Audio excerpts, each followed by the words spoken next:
Right, Alhamdulillah, wassalatu wassalamu ala rasulillah amma ba'd. So before I get into this presentation, I'll just give a quick summary of the previous three lectures, just to give us some context of the conclusions that I'm going to be drawing at the end of this one. So in the first lecture called From Shah to Shimla, that was about India's promise to Kashmir of a referendum to let Kashmiris choose for themselves if they would join India or Pakistan. But that also showed how India had been undermining their own promise from even before independence.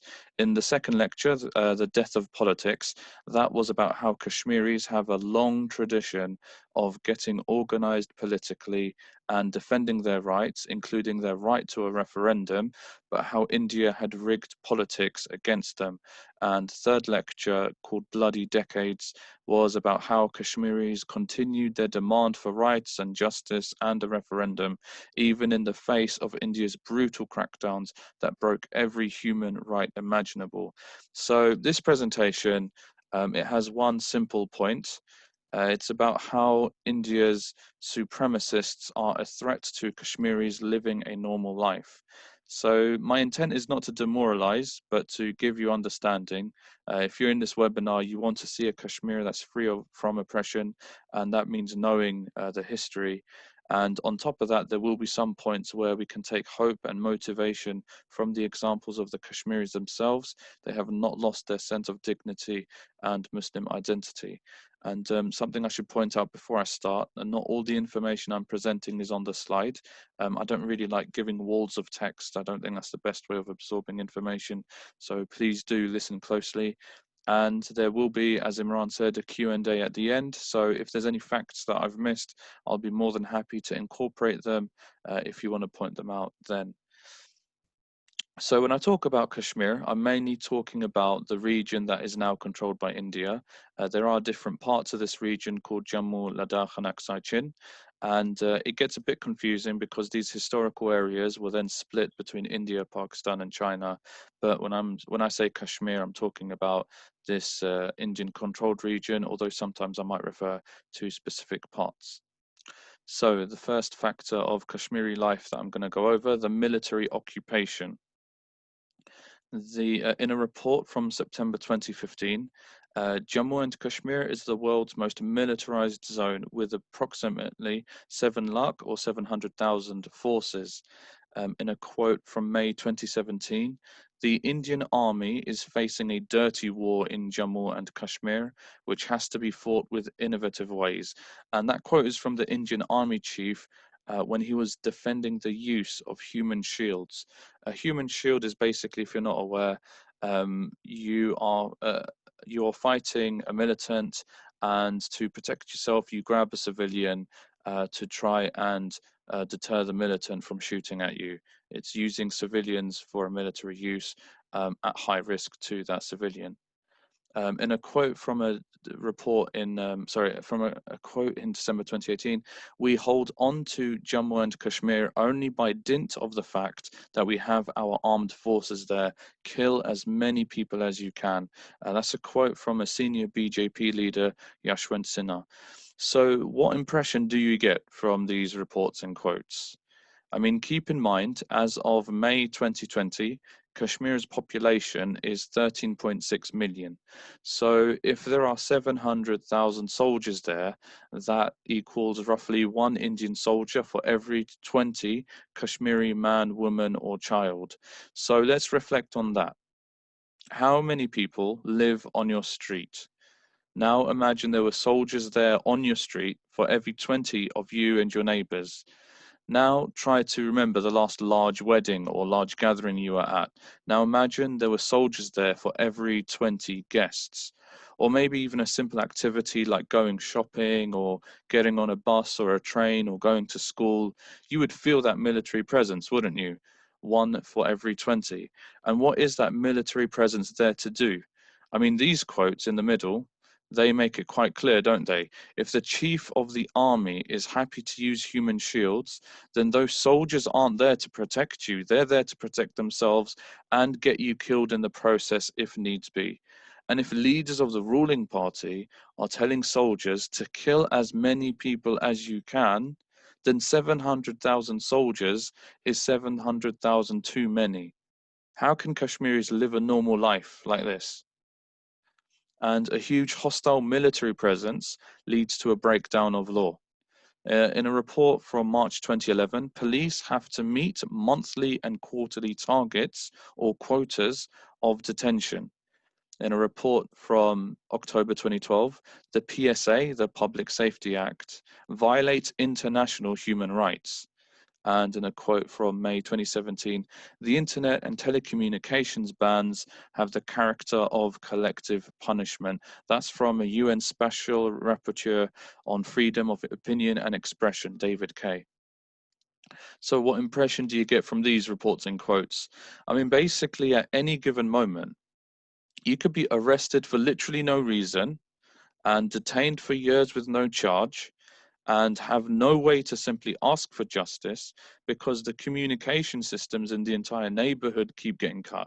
And if you demand change, those 700,000 soldiers I mentioned earlier are there to keep you quiet. If you live under that kind of regime, you cannot trust the authorities. You can't live by the laws because the laws aren't there to protect you. They're there to protect the government and keep them in power. The laws are there for the benefit of the lawmakers. Can Kashmiris live a normal life like this? And Indian occupation has another knock-on effect on mental and physical health. So in a report from September 2012, what has been physically, psychologically, and emotionally taken from these people is irreparable.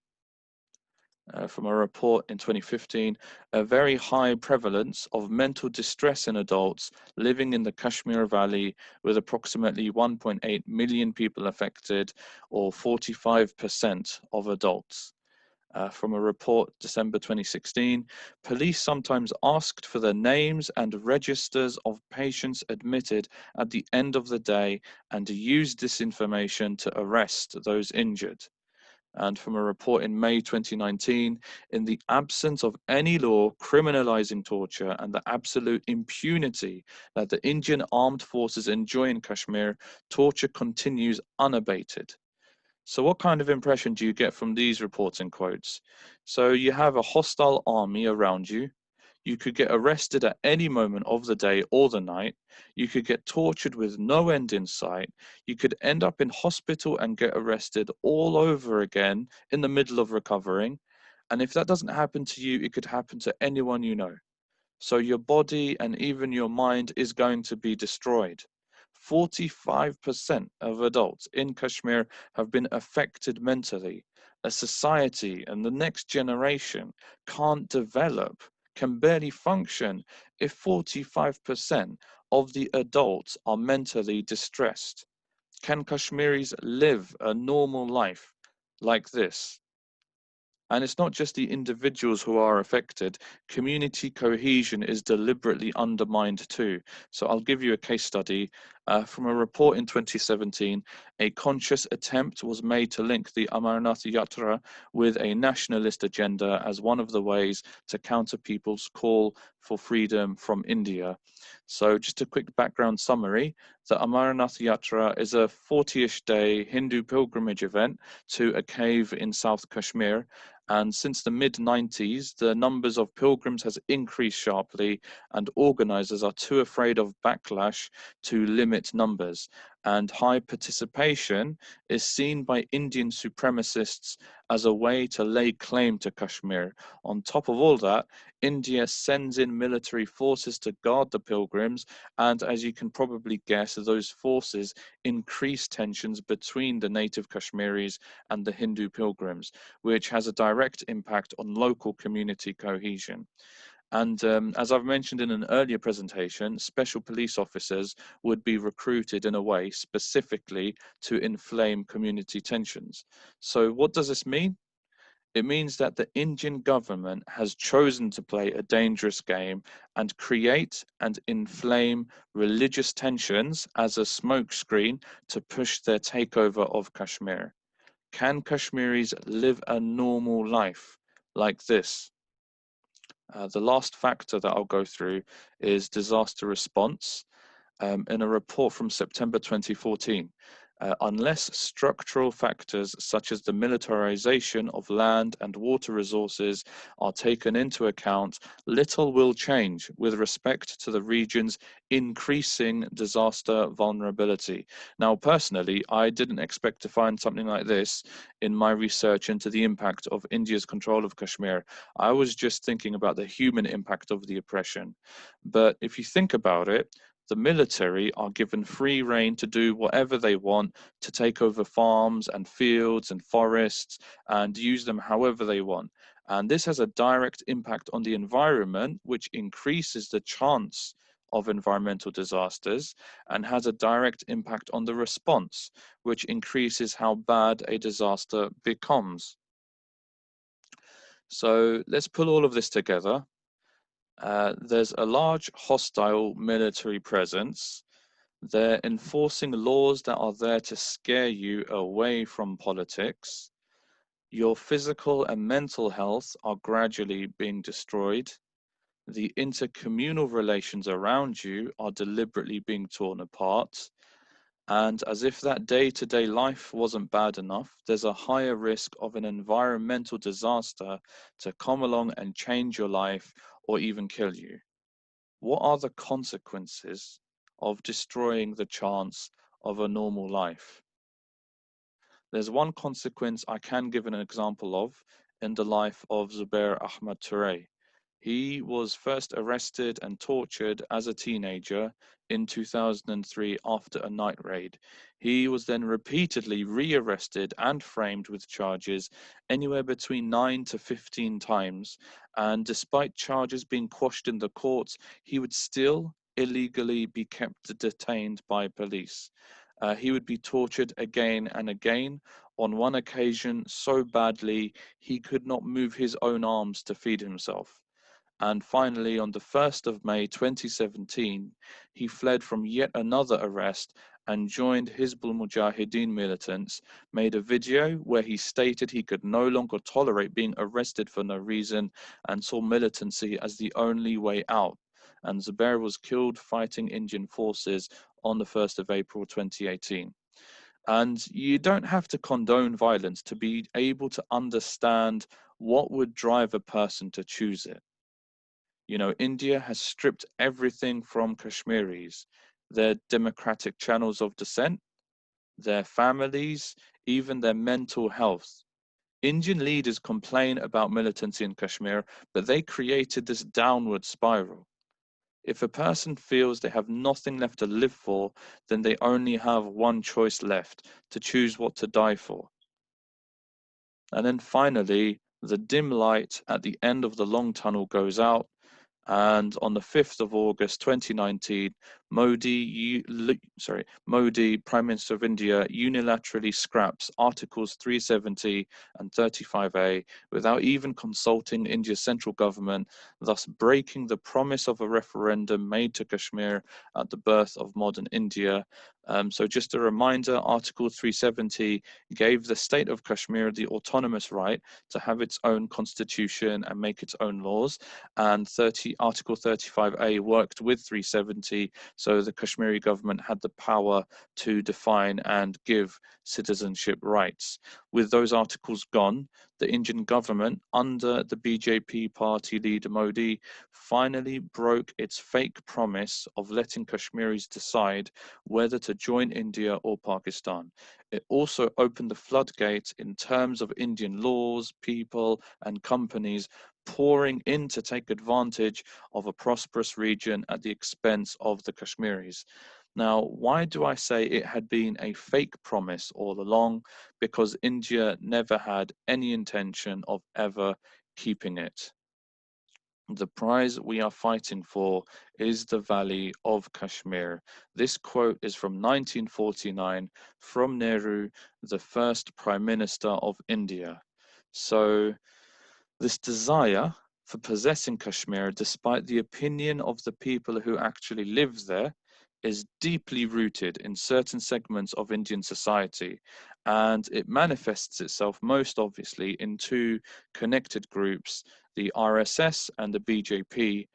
Um, the RSS Their name means National Volunteer Organization.